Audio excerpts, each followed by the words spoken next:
makalah kami adalah konstruksi pengetahuan. Berikutnya adalah saya akan menjelaskan ruang lingkup pembahasannya.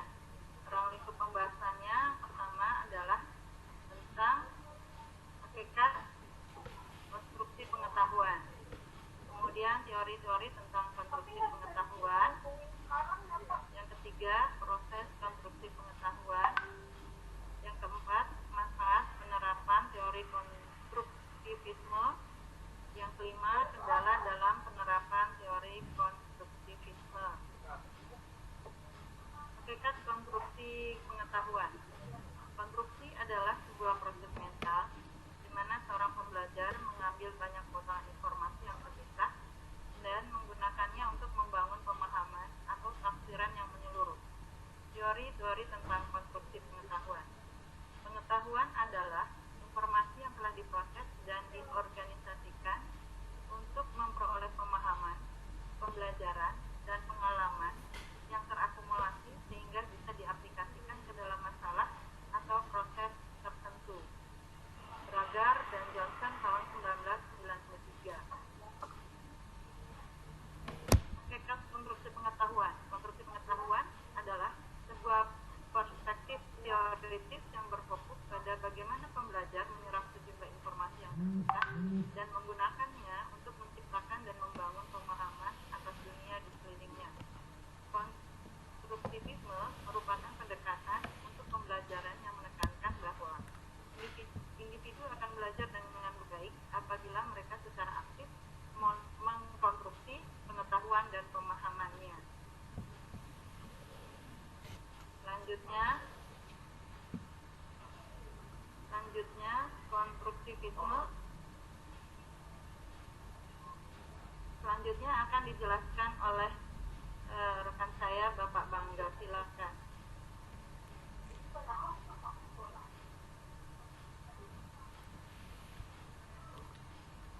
Pak Bangga, mikrofonnya belum dibuka. Terima kasih. Selanjutnya, teori Vygotsky. Menurut Vygotsky bahwa pembelajaran terjadi apabila anak bekerja atau belajar menangani tugas-tugas yang belum dipelajari, namun tugas-tugas itu masih berada dalam jangkauan kemampuannya. Salah satu hasil dari kerjanya yang dikenal di bidang psikologi anak adalah merumuskan konsep Zone of Proximal Development atau ZVD. Konsep ZVD menerangkan bahwa dalam proses pembelajaran seseorang anak, ada sebuah area di mana anak tersebut harus diberikan bantuan eksternal untuk dapat belajar hal yang baru. Sedangkan ada area lain di mana anak tersebut dapat belajar mandiri tanpa dibantu.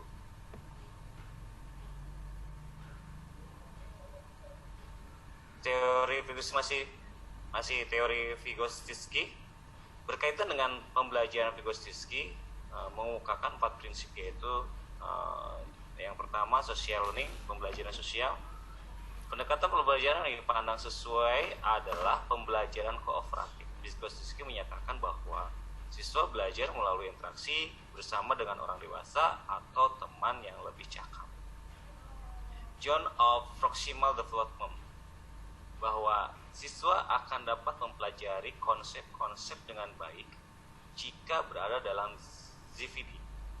Siswa bekerja dalam Zone of Proximal Development jika siswa tidak dapat memecahkan masalah sendiri, tetapi dapat memecahkan masalah itu setelah mendapat bantuan orang dewasa atau temannya. Bantuan atau support dimaksud agar si anak mampu untuk mengerjakan tugas-tugas atau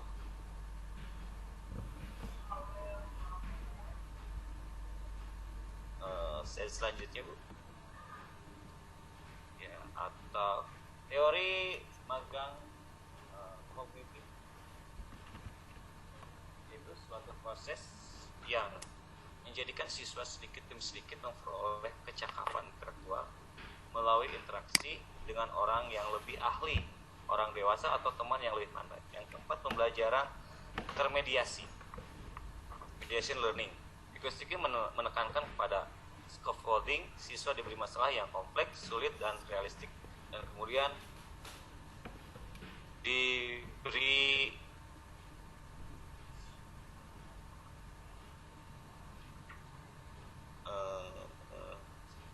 pengetahuan dibangun berdasarkan ciri-ciri pembelajaran konstruktivisme. Pengetahuan dibangun berdasarkan pengalaman atau pengetahuan yang telah ada sebelumnya. Belajar adalah merupakan penafsiran personal tentang dunia belajar dan tentang dunia. Belajar merupakan proses yang aktif di mana makna dikembangkan berdasarkan pengalaman. Pengetahuan tumbuh karena adanya perundingan atau negosiasi makna melalui berbagai informasi atau menyepakati suatu pandangan dalam berinteraksi atau bekerja sama dengan orang lain. Lanjut.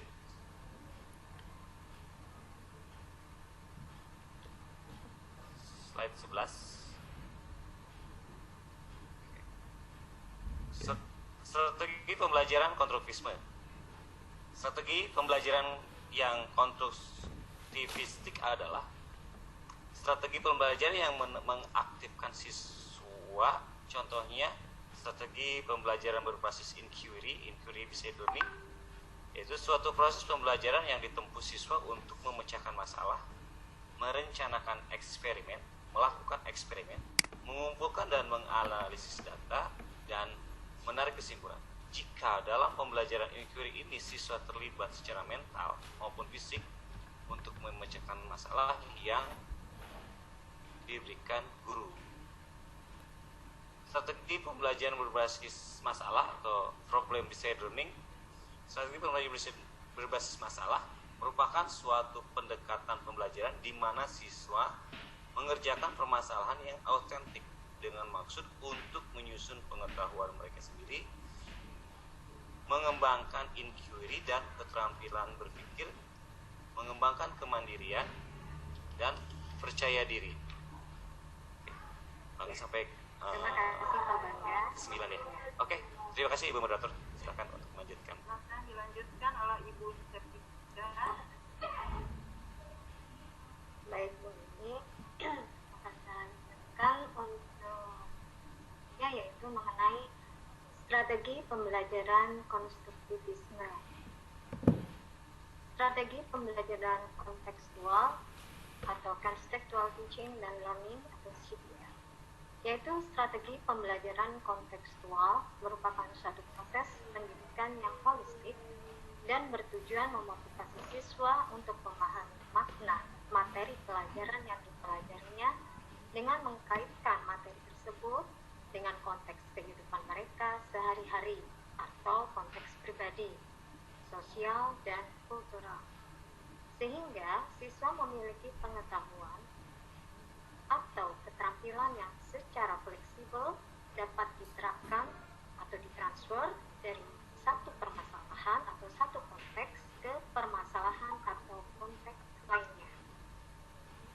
Yang kedua adalah strategi pembelajaran kooperatif atau cooperative learning, yaitu pembelajaran kooperatif atau cooperative learning merupakan istilah umum untuk sekumpulan strategi pengajaran yang dirancang untuk mendidik kerjasama kelompok dan interaksi antar siswa dengan tujuan pembelajaran kooperatif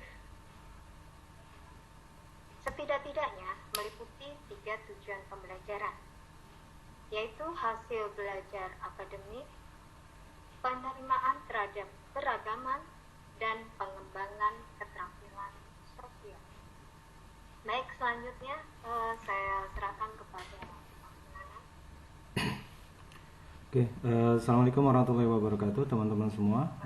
Saya melanjutkan dari apa yang disampaikan teman-teman.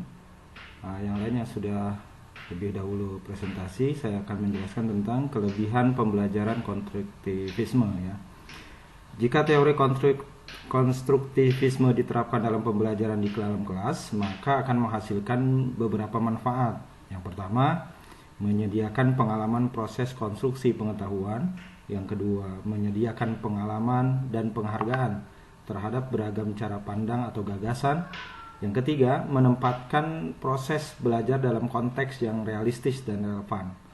Nah, yang keempat, mendorong kepemilikan pendapat dalam proses belajar. Kemudian yang kelima, mendorong penggunaan beberapa bentuk representasi. Dan yang keenam, menjadikan pembelajaran sebagai pengalaman sosial. Kemudian yang terakhir adalah mendorong kesadaran diri terhadap proses konstruksi pengetahuan. Slide selanjutnya. Nah, selain kelebihan, ada juga kelemahan dari pembelajaran konstruktivisme ini. Yang pertama, untuk kelemahannya adalah siswa mengkonstruksi pengetahuannya sendiri. Jadi tidak jarang kalau hasil konstruksi itu tidak cocok dengan hasil konstruksi yang sesuai dengan kaidah ilmu pengetahuan, sehingga menyebabkan miskonsepsi. Kelemahan yang kedua yaitu konstruktivisme menekankan agar siswa membangun pengetahuannya sendiri. Hal ini pasti membutuhkan waktu yang lama dan setiap siswa memerlukan penanganan yang berbeda. Kelemahan selanjutnya adalah situasi dan kondisi setiap sekolah itu tidak sama, karena tidak semua sekolah memiliki sarana dan prasarana yang dapat membantu keaktifan dan kreativitas siswa. Oke. Mungkin itu saja. Saya kembalikan ke moderator. Silakan Bu Emi. Terima kasih. Demikianlah teman-teman, Bapak dan Ibu. Mohon maaf. Demikianlah Bapak dan Ibu. Silakan nanti kalau ada pertanyaan dilanjutkan di WA Group sesi 4 BPK. Mohon maaf kalau ada kurang-kurang, kalau ada salah-salah kata. Wabillahi taufiq wal hidayah. Assalamualaikum warahmatullahi wabarakatuh. Waalaikumsalam.